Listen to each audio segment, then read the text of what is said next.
The setting is more or less as follows, that I was giving a lecture to a group of people about a Greek myth in which you find the one-eye race or species, a race of one-eyed beings, people. And during that lecture I explained about this one-eye race, and at the point where I came to saying that actually that one-eye race represents us, that we are that one-eye race that has descended to very low levels of morality, then the people in the lecture became very angry and very shocked to find out that we were that one-eyed race. And I started off like that in order to bring forward that it's very difficult for people to believe or to understand that we, all of us, are actually representing or are that one-eye person or being.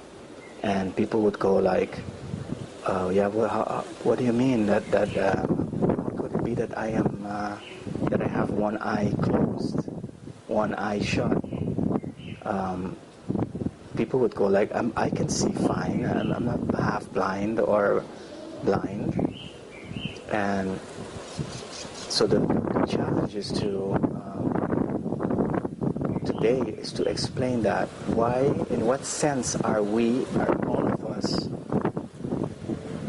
one eye shut, and what does that mean, and what does it mean that a whole world is basically half blind,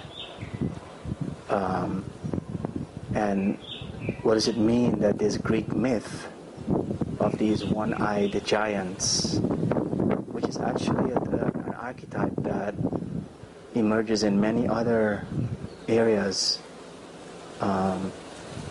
For instance, in the Islam, in the holy book of the Islam, there's also a mention of a one-eyed Dajjal, which is classically understood as the Antichrist.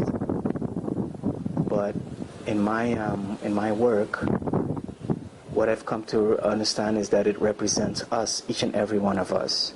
And what it means is that we are basically blind to ourselves. The idea is that we are able to see very well what the other person is doing to a certain degree, but that we are blind to our own role in our own life. And the challenge is to explain that, because the consequences of a whole race of people being one eye shut is incredible. So how would you explain to somebody that is just, not really knowledgeable about this dualism that you're talking about, and they would just go through life and think that they see everything and that they are aware of themselves and what they're saying? Sometimes maybe you would have a bad day, but mostly people won't go further than that. Right, exactly. And that's the shocker of it, is that we seem to be perfectly awake, right? Looking at the world and with two eyes open, but archetypally we have one eye shut. And the best way to explain that is a very popular saying that says that be careful when you point at someone with your finger, because there are three other fingers that are pointing back at you. You hear that said widely. And what they actually mean is that you see the others' errors, but you don't see your own. And that's what this one eye archetype means. It means that the eye that sees the surrounding is open, but the eye towards myself is shut. And that means that I do not see my own errors. I don't see certain areas in my own functioning that would expose me, that we would prefer not to see. Yes, you see, the case that I want to make today, the case is that we are dealing with a whole planet full of people that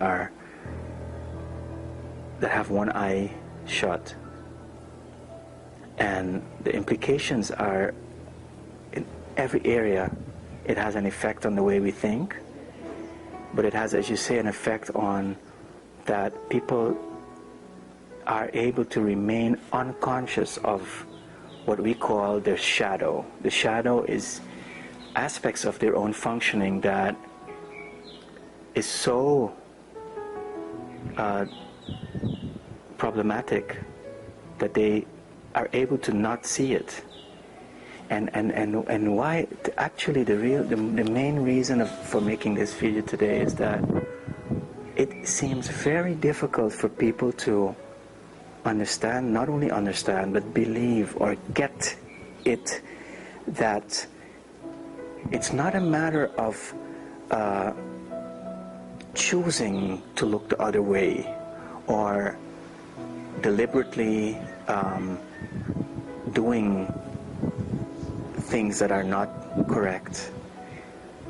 People seem to have a very hard time understanding that it is possible for someone to remain unconscious of certain areas of their own self and of their own behavior. People seem to not be able to believe that. Those are the three fingers you're referring to. Yes. It counts more for yourself than for the other. Yes. You have to be, before you judge another or you can say anything about another. Yes. And it's also, it's because we are focused so much on the other that we tend not to focus on ourselves. And then we consequently end up, of course, trying to change the other, convince the other, control the other, and not be aware that we ourselves are remaining unchecked. So imagine a whole planet of people that are all focused on the other and on others,